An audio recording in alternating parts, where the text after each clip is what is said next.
Halo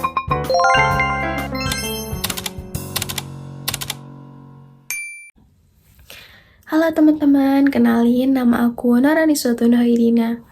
Gimana nih kabar kalian hari ini? Semoga sehat-sehat terus ya. Oh iya, aku mau nanya nih ke kalian.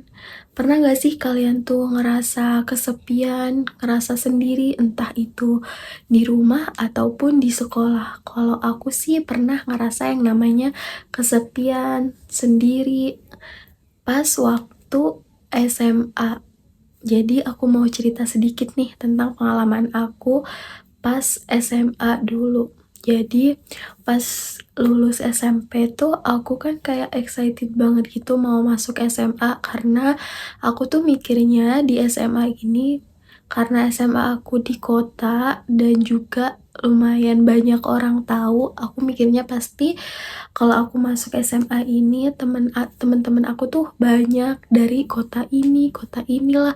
Terus relasi aku tuh makin luas karena aku se-excited itu sama yang namanya SMA. Jadi pas masuk SMA itu awal-awal ya oke, masih aman nih.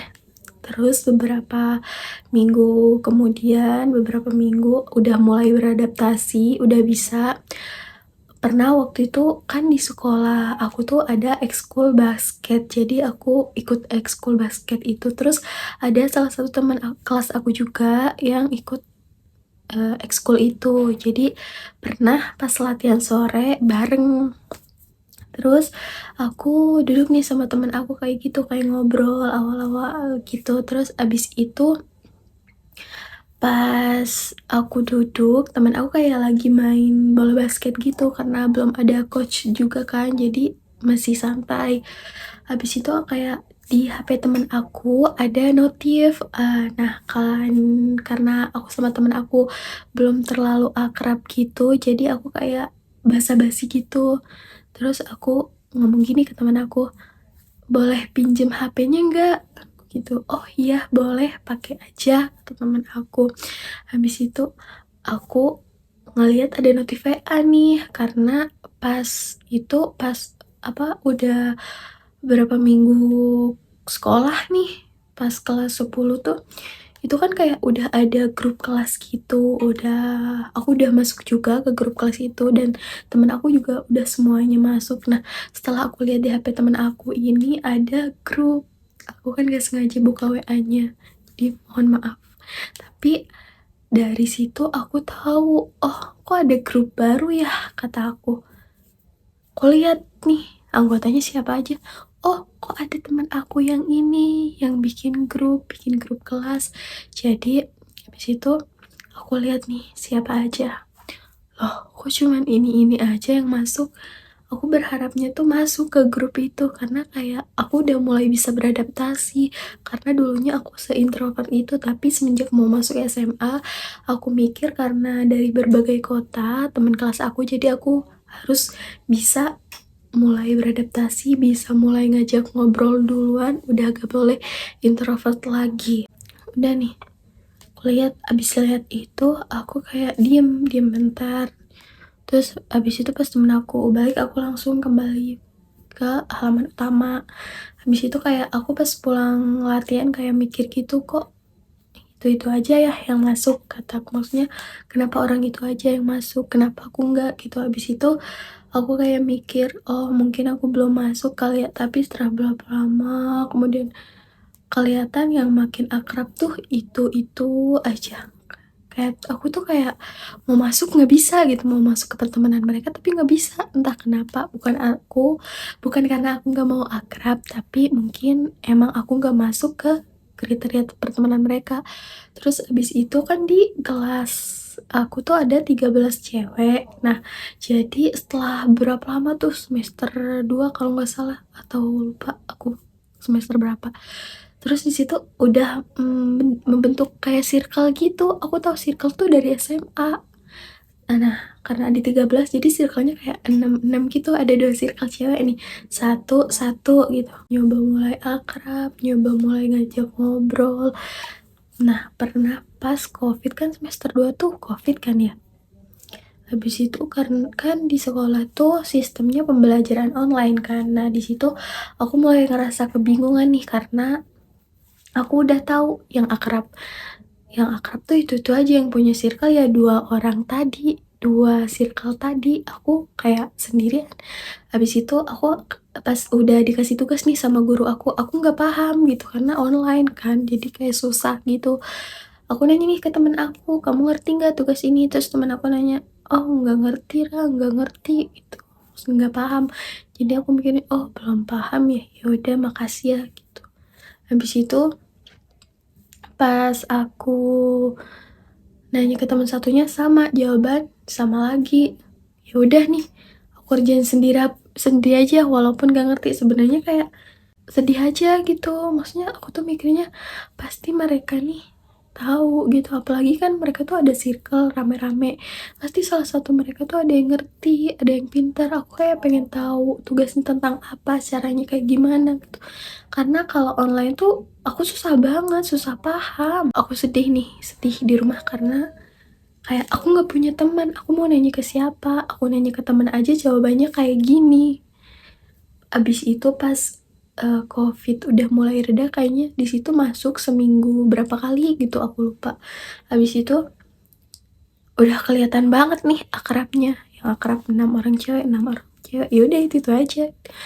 Ya tapi aku kayak mulai berusaha ngajak ngobrol lagi biar aku nggak sendirian, biar aku punya temen, berusaha gabung gitu ya, walaupun ujung-ujungnya aku nggak diterima dalam pertemanan itu. Aku sedih banget. Kenapa? Karena kayak seseram ini kah pertemanan di sekolah? Itu tuh kebawa sampai rumah berapa hari kemudian, sampai seterusnya tiap hari aku gitu. Dan tiap hari juga yang aku pikirin tuh kayak gimana caranya aku biar akrab sama mereka, karena kayak aku juga mau punya teman, mau punya yang namanya circle gitu tau. Tapi kayak di situ tuh udah membentuk dan sisaan tuh aku. Udah gitu aku di kelas duduk paling belakang. Apa tidak makin sedih diriku ini? Tapi kayak oke, it's okay, gak apa-apa, besok coba lagi. Kok aku nggak diterima sih? Itu yang menjadi pertanyaan aku dari dulu, dan aku ngerasa nggak enak di lingkungan sekolah aku. Aku rasanya tuh kayak mau pindah gitu, tapi mau pindah kayak nggak mungkin juga, nggak bakal diizinin sama orang tua.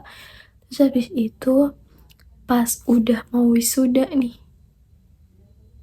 di situ kan ke kepala sekolah aku kayak apa, kayak ngadain rapat gitu sama wali murid. Aku berdoa di situ semoga nggak ada wisuda. Karena kenapa? Karena temen aku tuh udah ngerencanain kalau wisuda tuh mereka bakal bikin baju samaan sama circle mereka. Ya gimana ya, dan aku ngedengernya dari circle satunya juga mau bikin baju yang samaan warnanya. Ya aku tuh ngerasa kayak sedih banget, apalagi aku ngedenger sendiri, dan mereka tuh ngomongnya deket banget, kedengeran banget itu sama aku. Aku tuh kayak ngerasa sedih. Terus kalau beneran jadi wisuda gimana? Gimana nanti kalau mereka beneran samaan bajunya, sedangkan aku cewek di antara 13 cewek yang bajunya nggak sama aku. Terus aku harus gimana? Kan ini momen yang paling bahagia sebelum kelulusan, sebelum sebelum lulus dari sekolah ini. Momen yang paling ditunggu siswa siswi. Jadi aku kayak tuh mikirnya gimana ya? Ya Allah, semoga gak ada wisuda, semoga gak ada wisuda. Karena aku tuh gak mau. Kenapa aku selalu berdoa gitu? Karena aku gak mau kalau nanti beneran ada wisuda, aku ngerasa sendiri, bener-bener sendirian, dan bajunya gak samaan. Maksudnya kayak ya nggak apa-apa mereka punya circle, tapi demi kekompakan kelas gitu, kenapa nggak sekalian samaan aja bajunya semua kelas gitu, atau enggak warnanya aja samaan gitu biar kompak. Kelas lain aku dengernya juga mau samaan warnanya, tapi pas di kelas aku kayak gitu aku berdoa semoga nggak ada wisuda. Pas dimana ada udah pengumuman nih, udah pengumuman itu wisuda atau enggaknya, di situ nggak ada wisuda di sekolah aku. Itu tuh aku kayak ngerasa seneng banget, entah perasaan aku seneng apa sedih, tapi di situ seneng karena nggak jadi wisuda. Kenapa senengnya? Karena kalau jadi wisuda di situ aku pasti ngerasa terpukul banget, sedih banget karena nggak sama warna bajunya. Kenapa nggak samaan sekalian sekelas aja biar kelihatan kompak sama guru-guru juga sama teman-teman yang lain.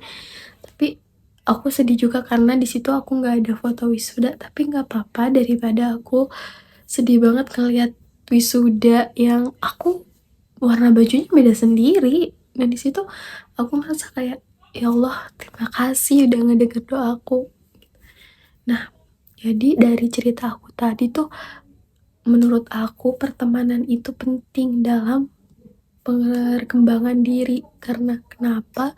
Karena dulu pas aku SMA pas semester 2 tuh kan belajar online kan. Di situ kan aku juga nggak punya yang namanya circle dan juga nggak ada kayak ya bener-bener sendiri. Jadi nilai aku di situ bener-bener turun drastis.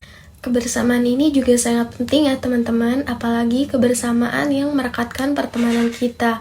Dan kita sebagai remaja adalah masa transisi dari anak-anak menuju jenjang yang dewasa. Pada jenjang ini, kebutuhan remaja ini lebih banyak atau lebih kompleks dan pergaulannya juga lebih meluas. Kebutuhan yang ada dalam diri remaja ini adalah kebutuhan untuk berinteraksi dengan orang lain. Melalui interaksi ini, remaja mendapatkan kegembiraan, memperoleh pertolongan, menjalin keakraban, dan kebersamaan. Kebersamaan adalah perilaku antar dua individu atau lebih dalam mengerjakan suatu hal atau kegiatan bersama-sama.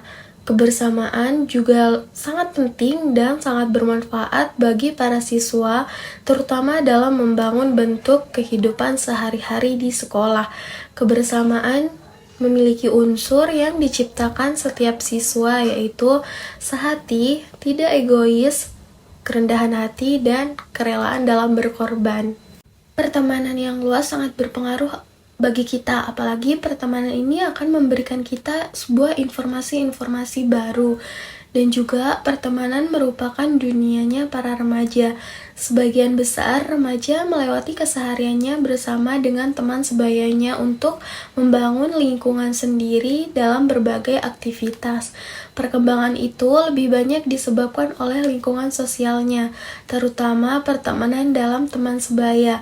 Maka untuk mengoptimalkan perkembangannya dapat diasumsikan bahwa diperlakukan oleh remaja adalah pengetahuan tentang lingkungan sosialnya sendiri. Selain itu, pertemanan juga memberikan informasi-informasi yang terbaru serta mengemukakan mengenai kesetiakawanan yang dapat saling mengerti dan memahami siswa satu dengan yang lainnya. Merajut pertemanan sesama dengan teman sebaya membuat remaja mampu untuk mengolah sekaligus menilai mana hal yang baik dan mana hal yang buruk. Nah, selanjutnya yaitu ada perilaku dalam bersosialisasi. Komponen yang paling mendasar dalam setiap hubungan adalah mulai dari teman kecil kita hingga rekan kerja nanti, yang didasari oleh yang namanya pertemanan. Setiap orang yang hadir dalam kehidupan kita akan membantu mengajari kita untuk berinteraksi dengan orang lain, bagaimana cara memaafkan, bersenda gurau, serta memulai perbincangan. Mereka akan membantu kita berinteraksi terutama pada orang yang bertolak belakang dengan kita atau memiliki pandangan yang berbeda. Dari pertemanan ini kita bertemu dengan orang-orang baru dan di dalam prosesnya kita belajar memahami perbedaan. Dan juga kadang temanlah yang kerap membantu kita untuk mendorong batasan dan menjauhkan kita dari zona nyaman. Dan itu dilakukan sembari memberi kita ruang yang aman secara emosional sehingga kita dapat menjadi diri sendiri. Sungguh luar biasa kan? Dan ada bantuan serta dukungan dari teman. Meskipun masa-masa sulit tak berlangsung selamanya, namun proses dalam melalui kerapnya sulit untuk dijalani. Untunglah kita memiliki teman yang banyak yang akan membantu kita untuk melalui dan membuat situasi itu lebih ringan. Para teman juga tidak akan menyembuhkan sendirian, namun mereka tentunya memiliki peran yang besar dalam memberikan dukungan saat kita nanti membutuhkannya. Nah, kendati pertemanan tidak berlangsung selamanya, namun setiap pertemanan akan selalu mengajari kita mengenai suatu hal dan memberikan sesuatu yang istimewa apapun itu. Saat menjalani masa sulit tanpa teman, kita juga akan menyadarkan betapa berharganya pertemanan yang kita miliki. Kita belajar untuk menerima kebaikan hati serta pentingnya untuk mencari orang lain pada saat membutuhkan. Dalam banyak situasi, pertemanan juga mengajarkan kita mengenai diri sendiri dan betapa pentingnya memiliki seseorang yang mengenal dan memahami kita. Oke, sekian ya teman-teman cerita dari pengalaman aku tadi dan juga sedikit penjelasan tentang seberapa penting sih peran teman dalam pengembangan diri kita. Oke, sekian dari aku ya teman-teman. Sampai jumpa. Dadah. Wassalamualaikum warahmatullahi wabarakatuh.